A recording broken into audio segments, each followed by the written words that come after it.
Now, some of my peers have described the McLaren road cars as vanilla. I don't actually subscribe to that.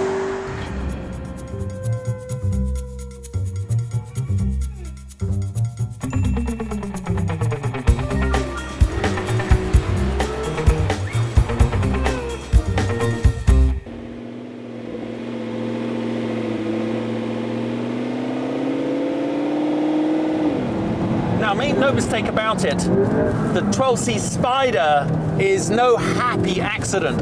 Right from the conceptual stage of building this supercar, the McLaren engineering team had the Spyder on the drawing board exactly at the same time as the coupe.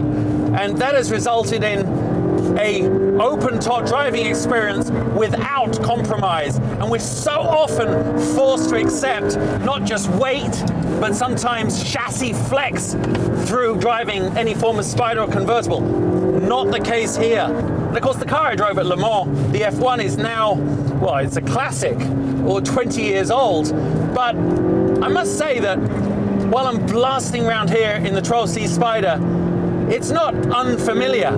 This does carry that same DNA, not just in looks, but in the way it feels, it handles, and I think that's as much a reflection of the man himself, Ron Dennis, as it is the cars he makes. Ron is a perfectionist. He's a man for whom excellence is his only standard, whether it's his racing cars or his road cars, and everyone that works for him. 616 horsepower. I mean, that's right up there. So make no mistake, this is a bloody serious automobile. Twin turbo, V8, and okay, I'm only up to 137 there, but it'll top out at 204 miles an hour. God, I wish I could find somewhere to drive it that quick. Whoa. The steering is magnificent. It's very precise, lighter than I had imagined. And that is obviously down to sort of the weight balance in the car and the very sophisticated suspension. It's not like an electromagnetic suspension system. Instead, it's effectively static, but it stiffens it up for track use and softens it for the road. Just over 60 miles an hour with applying about 25 bar of brake pressure. Up comes this huge air dam, and think about that. That was Formula One technology that got banned because it was too much of a performance advantage. But thankfully, no such rules apply when you're in a road car. God, it's quick coming down here. Holy Moses. It just makes me laugh and smile all the way around. Now, something I'm very fast becoming used to, which is almost something you should never take for granted, is the lightning fast shifts that we get nowadays in these top super sports cars. Seamless shift gearbox, they're calling it. 7 speeds, a wet dual clutch, and it just it preloads the next gear. So when you pull on the lever, it just, I mean, I can't explain to you. If you've never driven one, you have to, because it is the ultimate in gear shifting. Let me tell you, as far as my on-track experiences have gone in a road car, remember, this was definitely one of the most extreme.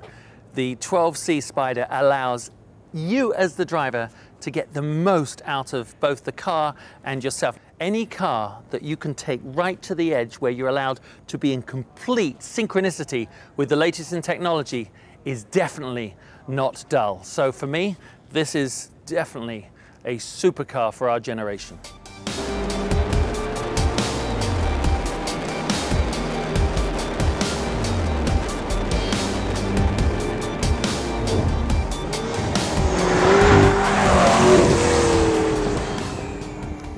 I thought to give us a guided tour of the technology behind the new McLaren, I'd chat with Simon. Simon, so this car, I mean, it looks so simple, especially the sort of tub, carbon fiber tub.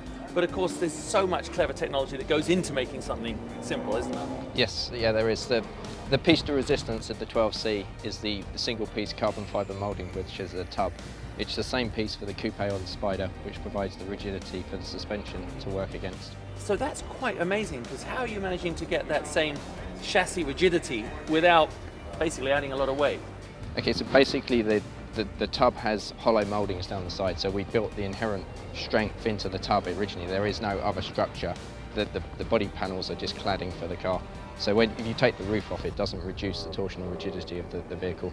So it's able to be the same part for the coupe or the Spyder. Amazing.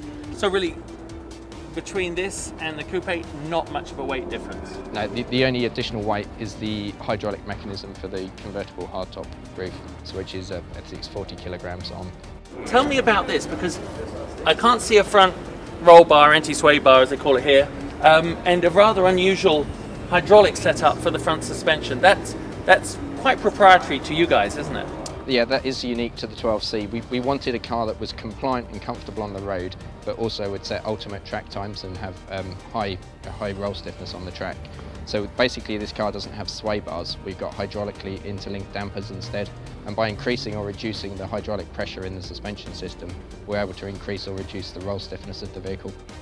For most people who'll drive this on the road, is that what allows the car to have sort of the dual life that it needs to have? It is. It's basically this car has variable spring stiffness, so the wheels are able to move when it's on the road, giving it a very compliant ride.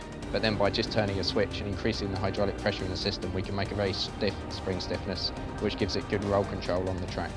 And of course, as we get to the back, you couldn't get the engine any lower, could you? Or further forward? So it's a dry sump 3.8 litre V8, which is mounted very low in the chassis, as you can see from there. Why did you go with small turbos on this? I mean, they have to rev so much higher, don't they? Okay, so it's a downsized engine, so it's a smaller V8 but turbocharged, and the intention was to make it feel as naturally aspirated as possible. Yeah. So with smaller turbos, a very small air path to the engine, it reduces the lag, and the smaller turbo can spool up quicker, so it's starting to spin at 2,000 RPM and producing full boost by 3,000 RPM.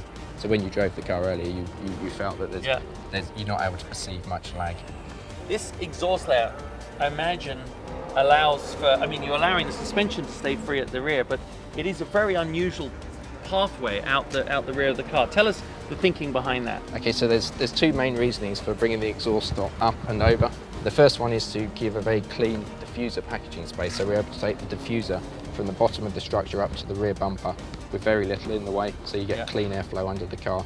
And the second one is so not to compromise the packaging space of the rear suspension.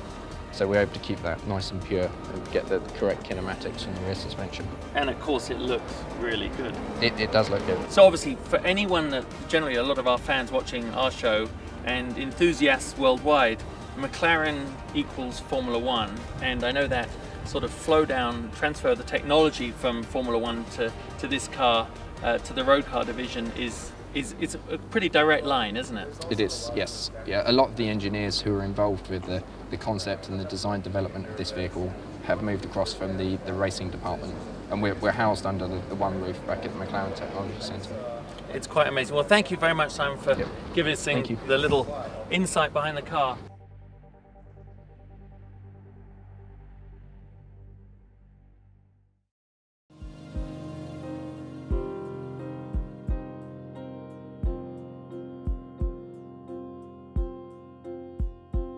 Check back each week for more on your eBay Motors mobile app.